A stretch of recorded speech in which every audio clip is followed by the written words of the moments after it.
दोस्तों, welcome to doctor moms. आज मैं आपसे एक है ना बहुत सिंपल सा सवाल पूछना चाहता हूँ कि अगर आज आपको वो सब कुछ मिल जाए जिसके लिए आप इतने सालों से भागे, चाहे वो आपकी ड्रीम जॉब हो, लग्जरी कार हो, सुंदर घर हो, फाइनेंशियल फ्रीडम हो, परफेक्ट रिलेशनशिप, और क्या गारंटी है कि आप हमेशा खुश रहो? सच बताओ, कितनी बार आपने खुद से कहा है कि बस ये मिल जाए और फिर मेरी लाइफ सेट है?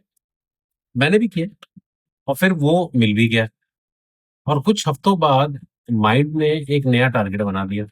अब नेक्स्ट क्या? बेटर पैकेज, बड़ा घर, लग्जरी वेकेशंस। हम देख ही रहे हैं, सबको हर कोई करता है कहीं ना कहीं। एक वो कंपैरिजन आता है, मोर फॉलोवर्स इंस्टाग्राम पे, फेसबुक पे, मोर रिकग्निशन। और ये रेस कभी खत्म नहीं होती।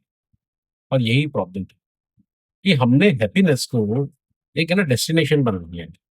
लेकिन हैप्पीनेस कभी डेस्टिनेशन थी नहीं।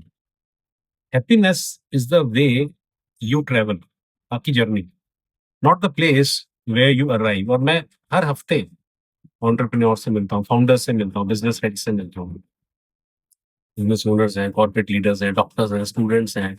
इनफैक्ट अब तो कंटेंट क्रिएटर से भी मिलना शुरू हो गया जब से मैंने कंटेंट बनाना शुरू किया। और उसमें जो इंटरेस्टिंग बात ये है कि इनमें से बहुत लोग फाइनेंशियली सक्सेसफुल हैं, लेकिन emotionally at the same time they are very exhausted.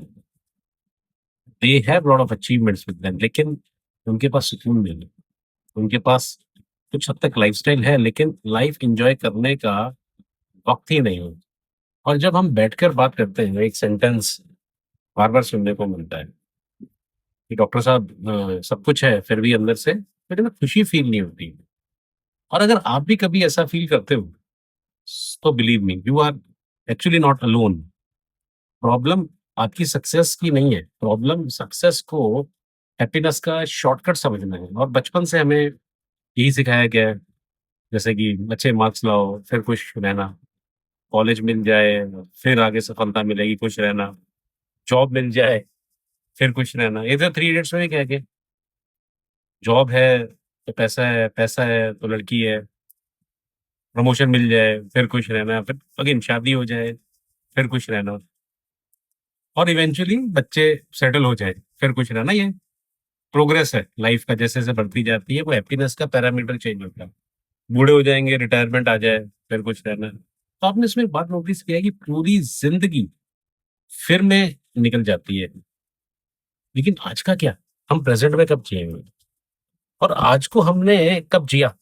एक छोटी सी स्टोरी सोचिए कि दो लोग एक ही माउंटेन क्लाइंब कर रहे हैं और पहला आदमी सिर्फ पीक को देख रहा है, ठीक है? उसे हर पत्थर प्रॉब्लम लग रहा है, हर तरफ फ्रस्ट्रेशन लग रहा है, उसे बस जल्दी से ऊपर पहुंचना है, ये उसका टारगेट है। और दूसरा आदमी भी वही माउंटेन चढ़ रहा है, लेकिन वो सनराइज देखते हुए जा रहा है, फ्रेश हवा फील कर रहा है और अपनी प्रोग्रेस को step by step small targets में नोटिस करना है। और वो हर स्टेप के लिए ग्रेटिट्यूड लेके ग्रेटफुल भी, और दोनों समिट तक पहुंच भी जाते हैं अपने अपने तरीके से। लेकिन सिर्फ एक इंसान जर्नी को एंजॉय करता गया, और लाइफ भी एग्जैक्टली ऐसी ही। डेस्टिनेशन सिर्फ एक मोमेंट देता है और जर्नी आपको पर्सनैलिटी देती है, कॉन्फिडेंस देती है, रिलेशनशिप्स देती है, और सबसे इम्पोर्टेंट मेमोरीज देती है। और उससे भी एक चीज ऊपर, वो है इनर पीस जो हमको मिलती है। सो साइकोलॉजी में एक कंसेप्ट है जिसे हम अडेप्टेशन कहते हैं, कि आपकी ड्रीम कार आपको क्या होता है, एक दिन नॉर्मल लगने लगती है, जैसी लग्जरी होम या कोई भी आप अपने पसंद का घर आपने लिया, वो भी रूटीन बन जाता है। हाई सैलरी, अकॉर्डिंगली आप भी अडेप्ट हो जाते हो, है वो भी एवरेज फील होने लगती है। सबके साथ है, जो भी हो, जिस लेवल से भी आप ऊपर उठो। और उसका कारण क्या है? क्योंकि ह्यूमन ब्रेन अचीवमेंट्स का बहुत जल्दी आदत बना लेता है। और इसलिए अगर अंदर की थिंकिंग चेंज नहीं हुई तो बाहर की दुनिया कितनी भी चेंज हो, ये मटेरियलिस्टिक जो हमने बातें करी हैं, खुशी कभी परमानेंट हो ही नहीं पाती, क्योंकि वो डेस्टिनेशन ढूंढ रही है। और इसलिए मैं हमेशा एक बात कहता हूँ कि mental wellbeing is the biggest luxury in the world. ये लग्जरी सिर्फ वो नहीं जो लोग देखते हैं, वो मटेरियलिस्टिक है, वो एस्थेटिक है। लग्जरी एक्चुअली में वो है जो आप फील करते हैं। कहीं ना कहीं एस्थेटिक्स में भी लग्जरी फील फैक्टर ये होता है वो अब आजकल वो शांत दिमाग, healthy relationship, emotional balance, purpose of life और रात को चैन की नींद। आई थिंक ये 4-5 चीज़ें बोली, ज़्यादातर लोग उसके लिए भी स्ट्रगल कर रहे हैं और यही असली लगी। और मैं डॉक्टर मार्वलस के प्लेटफ़ॉर्म पर इसी मिशन के साथ काम कर रहा हूँ। जो लोग मुझे मिलते हैं, जिनसे बात होती है, मैं सिर्फ़ मोटिवेशन देने नहीं आता। मोटिवेशन मंडे से फ्राइडे तक ही चलता है, ठीक है? मैं बात करता हूँ ट्रांसफॉर्मेशन की। मैं माइंडसेट की रिवायरिंग की बात करता हूँ।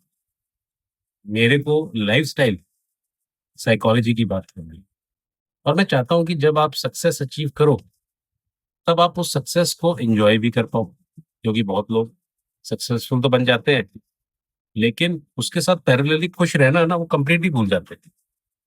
आज घर जाकर सिर्फ एक काम करिए, सिंपल मेरी बात मानना, अपनी डायरी या फ़ोन खोल लो, कोशिश करो डायरी लो, पेन पेपर को यूज़ करो और लिखो कि मैं किस डेस्टिनेशन के पीछे भागा और फिर उसके नीचे एक सवाल लिखें कि अगर वो डेस्टिनेशन मुझे कल मिल भी जाए, तो क्या मैं आज खुश रहना जानता हूँ? आज प्रेज़ेंट की बात, थोड़ा इसमें आपको सोचना पड़ेगा, ब्रेनस्टॉर्मिंग खुद से करनी पड़ेगी, थोड़ा डिफ़िकल्ट काम है, लेकिन ये सवाल आपकी ज़िंदगी को एक्चुअली बदल सकता है।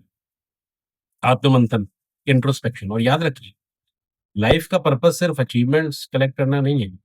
वो दूसरों को दिखाने के लिए हो सकता है, लेकिन लाइफ़ का पर्पस उन अचीवमेंट्स तक पहुँचते हुए खुद को डिस्कवर करना है और the happiest people are not the ones who reach the destination first, they are the ones who learn to smile while walking. यही डिफरेंस है हैप्पीनेस और नॉन हैप्पीनेस में। और अगर आज की बात ने आपको एक्चुअली में टच किया है ना, तो इस चैनल को सब्सक्राइब कीजिए, क्योंकि हम यहाँ पे सिर्फ़ ना सक्सेस की बात नहीं करेंगे। सक्सेस के पीछे पीस, पर्पस और साइकोलॉजी और लाइफ़स्टाइल की भी बात करेंगे। सो पिछले करीबन 1 साल से मैं इस मिशन पे हूँ और बहुत सिंपल मिशन लेके चल रहा हूँ कि आपकी लाइफ़ को सिर्फ़ सक्सेसफुल नहीं, मीनिंगफुल बनाना है। सो अपन मिलते हैं अगले एपिसोड में और तब तक एक बात हमेशा याद रखिए कि डेस्टिनेशन आपको ट्रॉफ़ी देता है, लेकिन जर्नी जो है ना, वो आपको आइडेंटिटी देती है और असली हैप्पीनेस हमेशा जर्नी में मिलती है। So do keep following and sharing Dr. Marvelous. Soon I'll come with again my new video on mindfulness, on mental well-being, and how to grow in life while enjoying every moment at the present. अपने present को enjoy करेंगे, तभी हमारे को खुशी मिलेगी और तभी फ्यूचर को फ्यूचर कहते हैं, पास्ट को पास्ट कहते हैं, लेकिन प्रेजेंट को इसलिए प्रेजेंट कहते हैं क्योंकि वो गिफ्ट है। हम गिफ्ट को जो प्रेजेंट कहते हैं, तो आप ज़रूर अपने आप पे फोकस कीजिए, इंट्रोस्पेक्शन कीजिए और इसका आंसर इंट्रोस्पेक्शन करना कैसे है, वो मैं आपको नेक्स्ट वीडियो में लेके आऊँगा। तो सब्सक्राइब ज़रूर करें। Will look forward to see you soon. Thank you.